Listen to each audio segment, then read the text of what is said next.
pinapanood ito mga beshi ko. It's a sign para mag-sanggip-sal ka. Sanggip tayo! Whoop! May ba't natatakam ka na?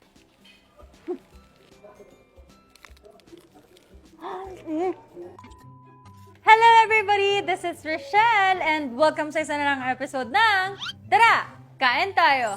Huy! Another day, another cravings na naman tayo mga beshi ko. So ngayon, ang cravings natin is sanggipsal! Anyo nga sa'yo, Chen and Rochelle Mida. So for today's video mga beshi ko, Korean naman po ang lalantakan natin. Tignan nyo naman yung suit ko. Oh, Korean na Korean, diba? Ready ka na ba? Kung ganon, tara! Kain tayo! Ay, ano pala yung table ko? Tara! So ngayon, ako yung magluluto. Opo, ako yung magluluto ng sanggupsal. Meron po tayo ditong baboy, mga beshi ko. Trivia lang. Unlimited pork po ito, kaya naman, uy, let's enjoy this night. This night is for me. Napakadami din po talaga na Korean restaurant dito sa Dubai. Pero, bihira lang po yung nagsaserve ng pork. So since hindi po ako mahilig sa beef, so syempre, himana po tayo ng nandun si Maring Oink Oink. Tignan niyo ang cute ng Chinese ng mga side dish nila. Ng lagayan, ang liliit. Oh, see? We have here kimchi, red or radish kimchi. Huy, sa amin ay ano lang tilaba no. Meron ditong pickled onion, bean sprout. Togi lang naman. So we have here pork belly. Lahat na natin. Oh. Uy, ganito yung sigat sa Pinas. Uy, alam nyo ba, bago ako malis ng Pilipinas, nagsangyup pa ako. Kasi alam ko mamimiss ko. And alam nyo ba, mga beshi ko, ang tagal ko na rin hindi nakakapagsangyup na may baboy.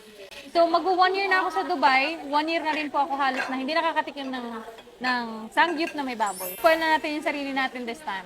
Uy, ba't natatakam ka na? Wow! Sangyup tayo! Whoop! Lagyan na lang po natin siya ng garlic. Sa relasyon daw, malalaman kung sino yung boss at hindi. Kung sino yung nag-iintay lang ng pagkain, yun daw yung boss.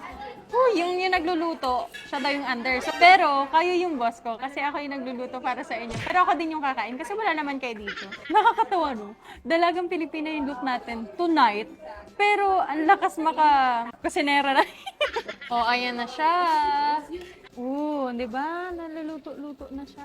Kayo ba? Ano bang gusto niyong luto sa mga ganito? Ako kasi talaga toasted. Nakakatawa lang, no? Yung pumunta tayo sa restaurant para kumain kasi syempre, pagod ka na sa work, tapos kakain ka na lang. Tapos pagdating mo, magluluto ka pa. Hindi, medyo paluto naman na siya. Kumuha na po tayo ng lettuce. Hanap tayo mga siguro medyo toasted. Syempre, lagyan ko ng onting kimchi. Onti lang. Yan. And syempre, lalagyan natin itong samjang. Uy, natatakam ka na ba? Wala pa. Ito pala. Syempre, i-fold natin. Ay, ang laki! Mga beshi ko, ang sabi sa Korea, isang subo daw. Pero parang ang laki naman ng ano.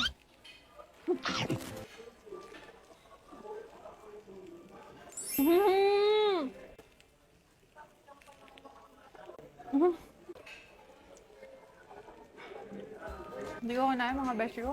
Malaki, pero masarap. So ngayon mga beshi ko, ito-try naman natin. Ano daw? Ganito daw po yung pagkain ng mga Korean. 1, 2, 3. Wala na butas.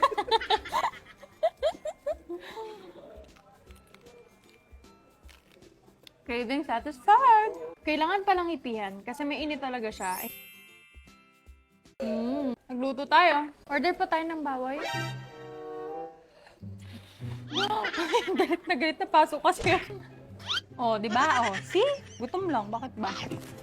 Saan tayo? Mga beshi ko, syempre, Pinoy po tayo. Kaya naman, hindi mawawala si Maring kanin. Hindi mawawala ang kanin. Kain tayo.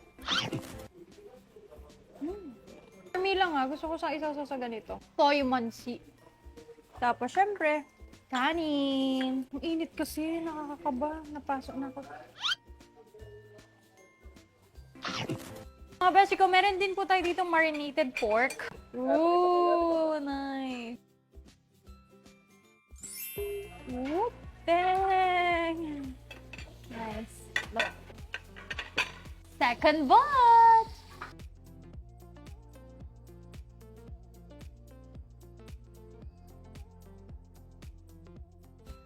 Sunog na nga siya literally.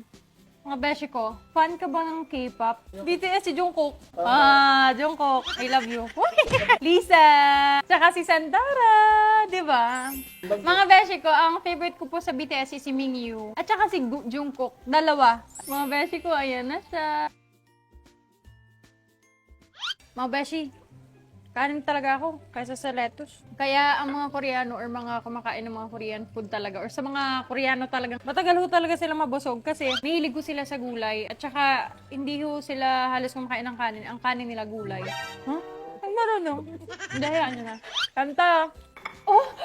Sunog! Hala! Baligtarin nyo! Literal na sunog!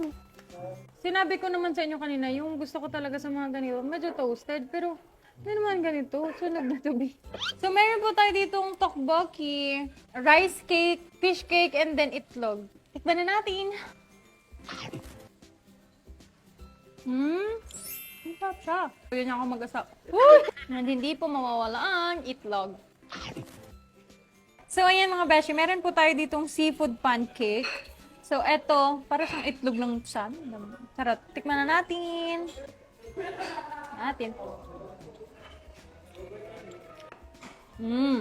Pancake seafood flavor. Ang next po natin mga beshi ko is spring roll. Ay, nasunog yung luto ko. A few inches later. Ganito yung mga beshi kapag yung gutom na gutom ka, tapos ang dami mong kinuha. Tapos syempre, bawal kang magtira ng pagkain. Di mo alam kung anong gagawin mo. Tititigin mo na lang yung pagkain na ilalagay sa tissue. Oh, sino gumagawa ng gano'n? Nilalagay sa tissue. Ako.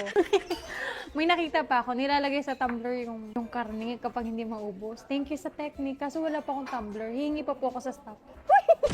Alam niyo yung kapag busog na busog ka na, tapos sobrang dami mong nakikitang tirang pagkain, marirealize mo na lang na, bakit nga ba kumain ng madami? Di ba ba? Ang bigat-bigat sa tiyan, pero ang sarap matulog. Mga ganitong busog na busog ka na. Ando na yung pagsisisi and syempre satisfaction. Uy, satisfaction! May tiro pa tayo ditong sanggip, oh. Tama? Subukan na. Uy! Ang mahal ng charge mga beshi kapag hindi naubos. Ubusin natin lahat. Hindi pwedeng may matitira. Kukuha pa tayong dessert. Dessert. Yeah. Yes. And syempre, meron pa tayo dito chess cake. Blueberry chess cake. Guys, may leche plan. Eh, di ba, natatandaan nyo, kumain tayo sa mga ganitong pagkain before. Naubusan tayo ng leche plan. Kuya, lika. Tara na. Totoo. Alam ko may part 2 to, pero sa ibang restaurant. So, comment nga kayo kung saan may masarap na Korean restaurant na pwede kong puntahan. Lakas mo sa akin eh. Mga beshi ko, ito po yung katahimikan ng kabusugan. Mga beshi ko, so far nagustuhan ko po talaga is yung pork, sanggipsal, and yung pata. And mga beshi ko itong tteokbokki na nagustuhan ko rin to, akala ko talaga hindi siya masarap. Yung rice nila, para siyang suman. Suman na medyo maanghang. Ganito yung kinakain ni Aling Mir na. Aling Mir, uy, nakikita ko na sa TikTok niya. Ito po yung gustong-gusto ni Robot. At ni Subin at ni Pagmamahal. Taga-accidental ba siya? Hello ho. Ay. Okay mga beshi ko, kitang-kita nyo naman, taob. Amazing. Takaw ko, no? Sa mga beshi ko, pag mag-bill out na dito, dahil nga medyo may pagkamahalan to, dapat waiter. Ayan. Bill, please. Hala, nga ba naman ang bill? Hala, sinasabi ko sa inyo. Charot, menu lang. And that's it for today's video, guys. Thank you so much for watching. Grabe, sobrang na-enjoy ko tong sanggipsal na to and alam kong ulitin ko pa to. Masarap naman mga beshi ko kumain ng mga ganitong sanggipsal na pork. Minsan lang. Pero huwag niyong papalagiin. And kung may cravings kayo, kainin niyo na rin. And kung napapanood niyo itong mga beshi ko, it's a sign para mag-sanggipsal ka. Huy! Until the next episode ng Tara, Kain Tayo! Bye-bye!